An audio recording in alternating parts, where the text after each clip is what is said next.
Good afternoon, everyone. I'd like to get started on the presentation. Appreciate everyone taking out some time today on this lovely afternoon, and look forward to spending about 30 minutes with you and covering some topics in regard to organizing your financial life. I'd like to thank Charlene and George for helping me organize this and present some data to the group. So thanks again. My name is LeBranti. I am the investment manager on your Azara Healthcare 401k plan. And everyone on this call and all employees at Azara have access to me for help with their 401k needs. So if you have questions in regard to how your funds should be allocated, rolling over funds from an old 401k plan, or just any questions in regard to some basic financial planning in general, Azara has afforded for me to spend some time with each employee. So at the end of the slides, I'll be sharing my contact information and happy to get on a call or share some information on an email and see if I can help. So thank you again for spending some time with me today as we talk about organizing your financial life. So hopefully you can take a couple of valuable nuggets away from this presentation today. We're not going to talk about 401k. We're going to talk specifically about ways that you can kind of help streamline your financial life and just some important kind of basic financial skills and ideas that you can have as you're kind of going along your financial life. So the first thing we'll talk about is kind of automation. I know in today's day and age, most people are using automatic payment for things, whether it's your bill pays and all the different stuff that we pay, monthly fees for. But if you're not doing that, one way to kind of organize and get rid of some of the paper that may be cluttering your financial life is to automate and obviously, go green. So go paperless on as many things as you possibly can. So much great technology exists today in regard to apps on phones, both iPhones and Androids, where you can set up everything you may need from a technology standpoint and really give yourself the ability to automate and have everything at the touch of your fingers. So, setting up automatic bill pays to and from your bank really can make a big difference in helping starting that organization, losing some of the paper, and really taking advantage of the technology. One thing I will mention here, and I'll talk a little bit more about credit later on in the slides, but a lot of times people ask me the difference between using a credit card over a debit card. And we're proponents of credit wherever possible. And if folks can be responsible with utilizing a credit card every single month and then paying that off at the end of the month. The good news about using a credit card over a debit card, there's a few advantages. Number one, you're actually building credit. So credit is very important when it comes time to purchasing a car, purchasing a home, asking for the ability to get a loan for one thing or the other. So building yourself some credit if you are early on in your financial life and you're just starting out in your career, or you're looking to kind of build up some credit history so you can become a home buyer or own a car someday. Using a credit card over a debit card is going to give you that benefit. The other thing is that when you use a credit card over a debit card, if there is any payment on your credit card that may be fraudulent or in question, you have the ability to work with the credit card company to kind of research that.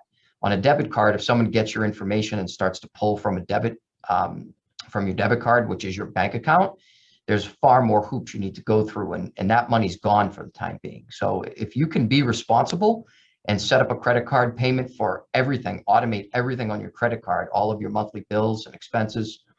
A lot of times credit card companies offer, mileage programs or cashback programs. There's lots of benefits of using a credit card over the debit card, only if you can be responsible and paying off that bill at the end of the month. So that's one thing about starting to get organized in your financial life and thinking about that automated feature of doing away with paper and really getting things organized. The second thing in regard to that organization is, you don't have to keep paper around for a series of years. When we meet with some of our clients, they tend to ask us questions in regard to, well, how long should I keep, a credit card statement? How long should I keep a tax return? And really the most important thing on this list are the tax returns. So anything older than 7 years, you can shred, you can get rid of. One of the things we recommend is there are documents that come along each year when it comes time to file your tax return, like W-2s and 1099s. We recommend keeping those or even investing in a scanner and scanning those. But the tax returns themselves, if you were ever audited or you were in an issue where you had to come up with an old tax return, no one can really ask you for that over 7 years. But some of the other things on here, like ATM receipts or credit card statements, old insurance policies, pay stubs, 401k statements, a lot of this stuff can be shredded. There's no legal requirement or any reason in the event you were audited to need any of this stuff. So I think thinking about the organization and kind of doing away with paper is one of the first ways that you can really, give yourself a boost to try to get ahead in organizing your financial life by automating everything you possibly can and, shredding and getting rid of some of these things that you may not have to keep, that you may find lying around the house. The next thing that I'll talk about is spending and budgeting, and it's never anybody's favorite topic, but I must say, the biggest reason to budget or to understand where your money is going is what's in quotations there, is finding the money, right? Anytime that we meet a prospective client on our personal side, we manage both corporate retirement plans as well as helping people individually in our firm, LeBranti Financial Group.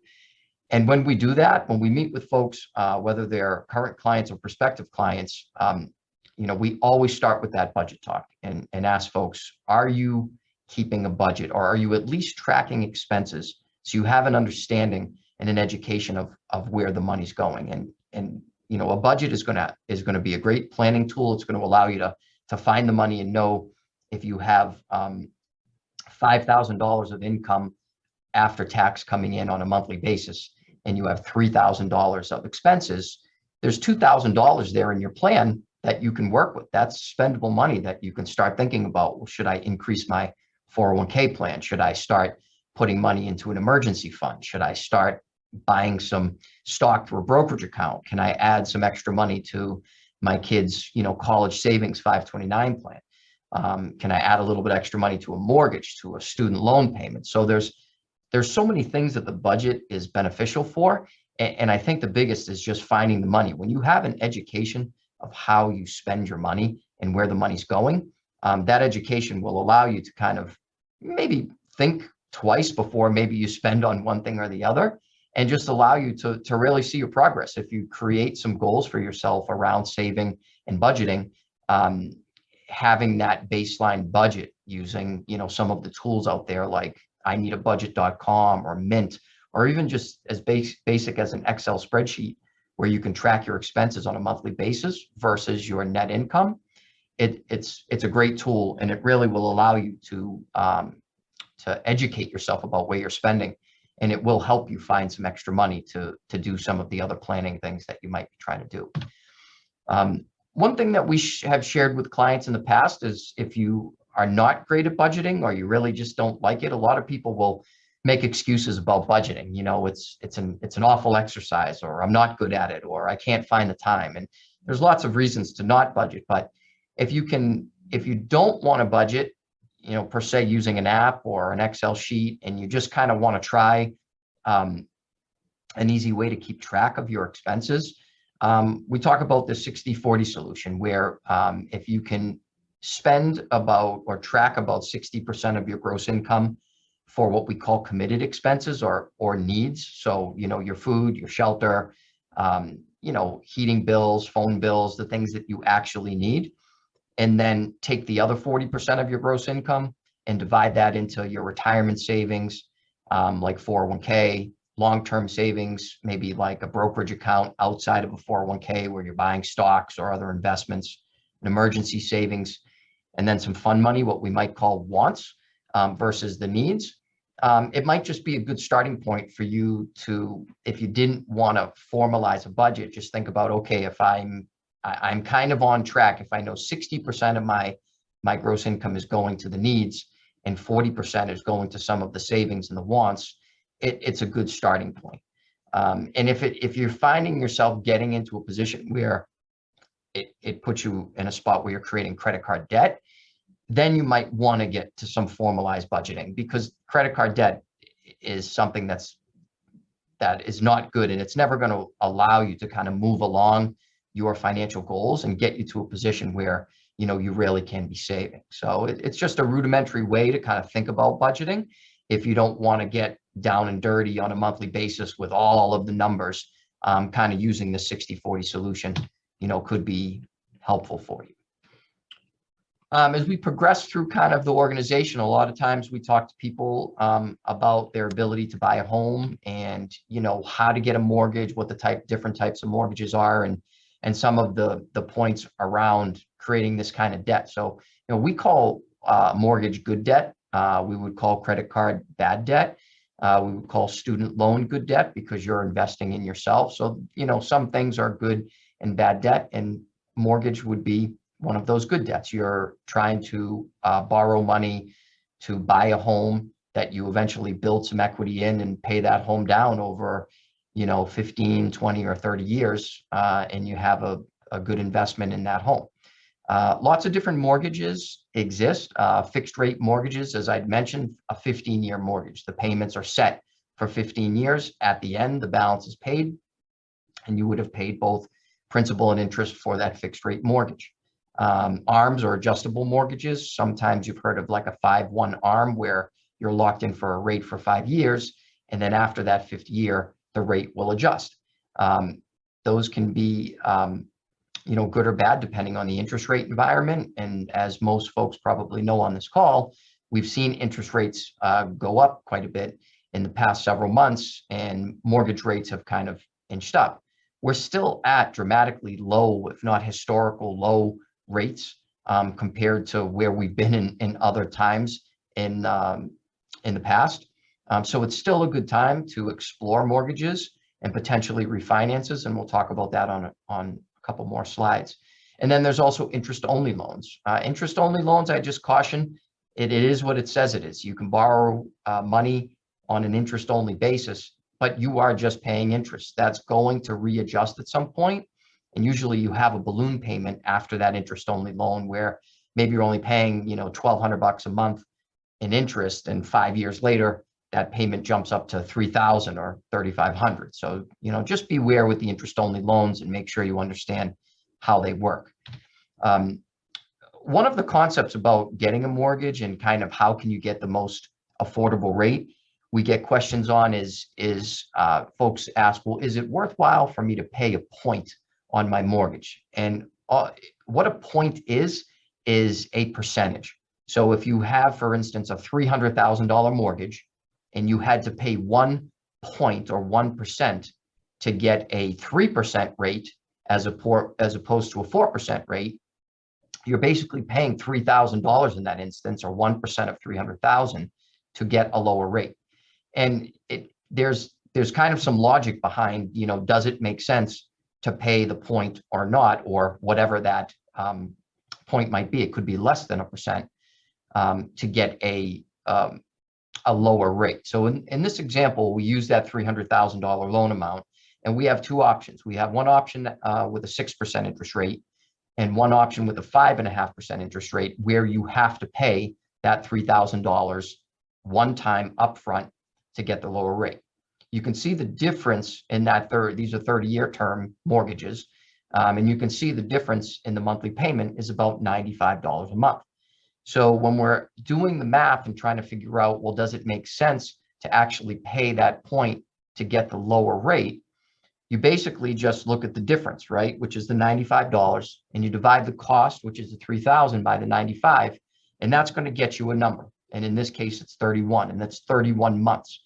So what this shows is that after 31 months, which is kind of what we call the break-even point, it would be worthwhile for you to pay that point to get the lower mortgage. Now, there's a lot of factors that come into play with this. Your cash flow, what you're already paying for the home, what your other closing costs are. This is just a basic example to kind of show how a point works. It may or may not make sense for you. So the best thing to do is to chat with a mortgage broker or a mortgage professional when it comes time to determining your options for a mortgage, whether a purchase or a refinance, and determine if it makes sense to pay that additional cost.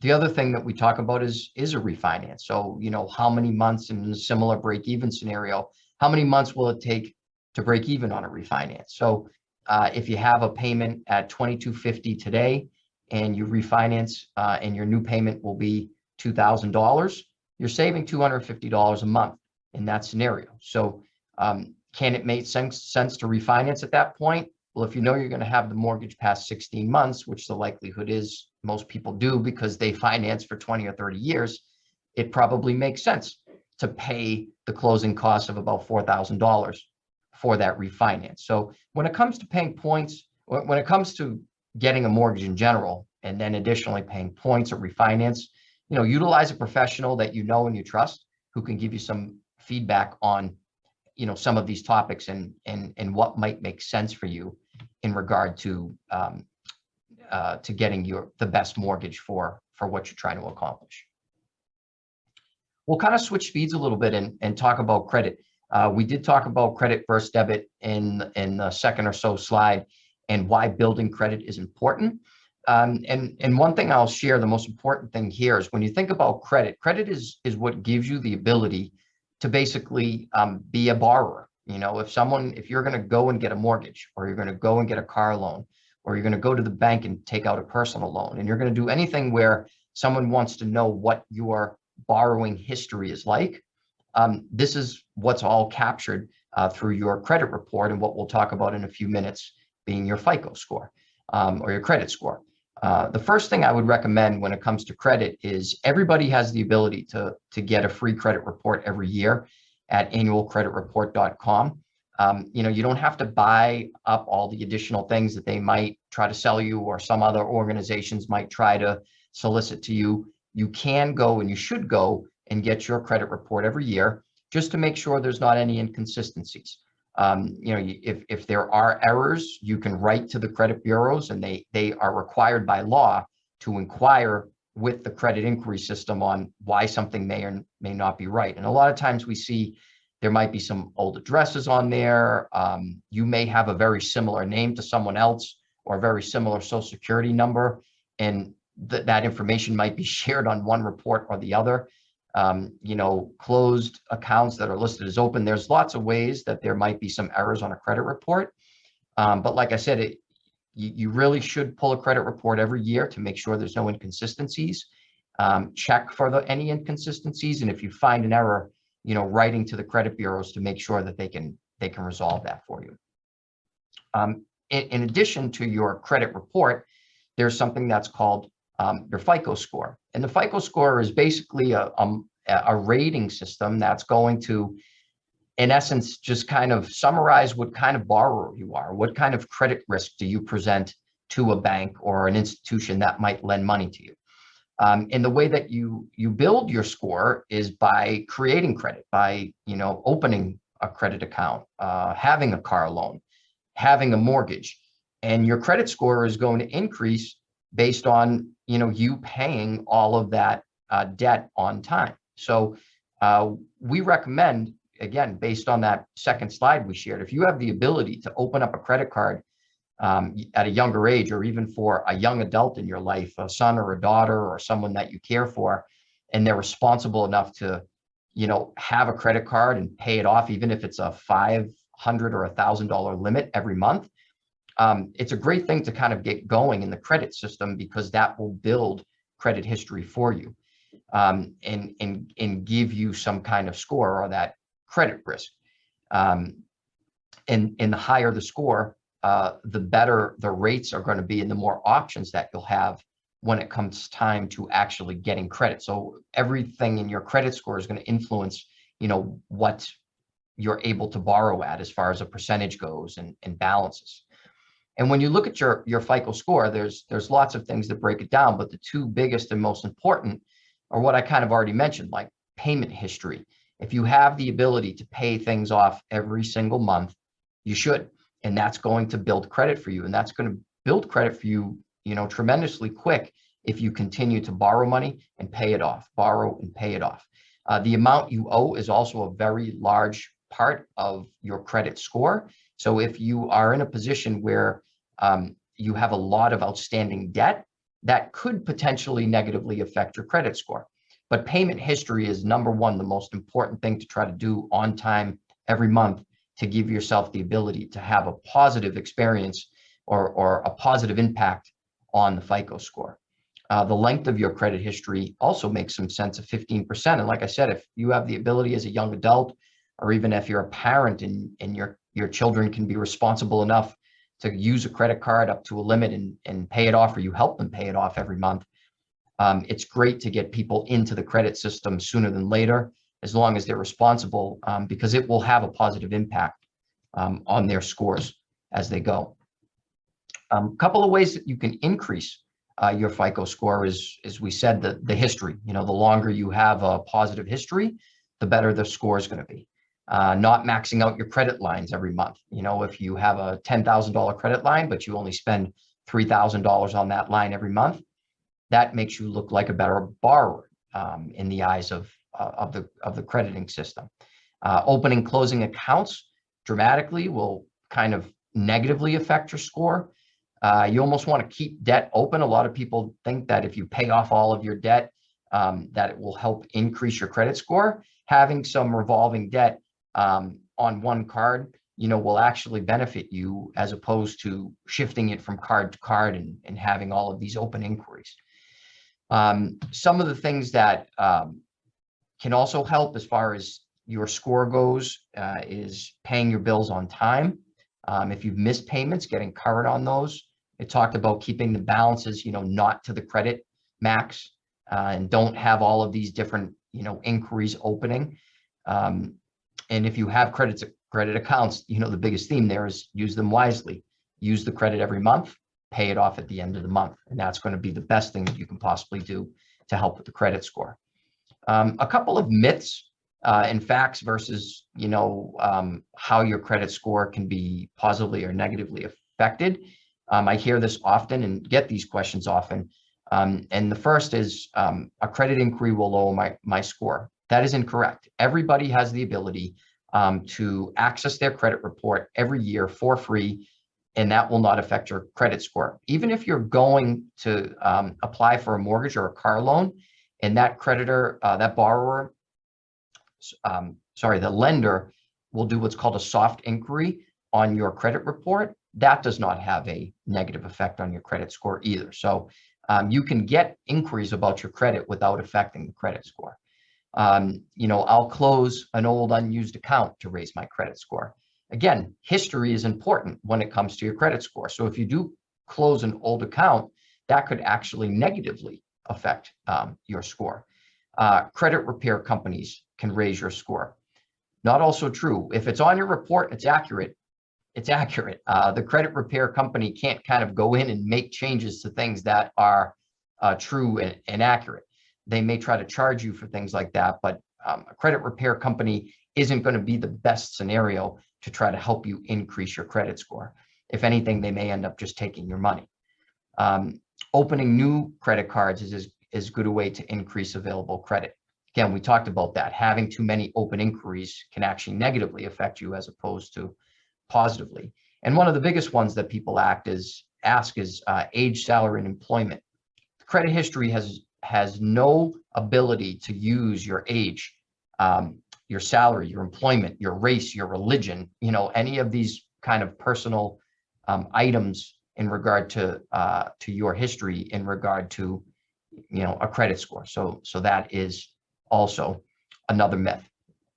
So when you kind of think about some of the topics and nuggets that I shared today, the goal was to get you in a position where, you can think about how can I best organize my financial life? I want to help reduce paper. We'll automate, go paperless, and try to use a credit card if you have the responsibility to do so.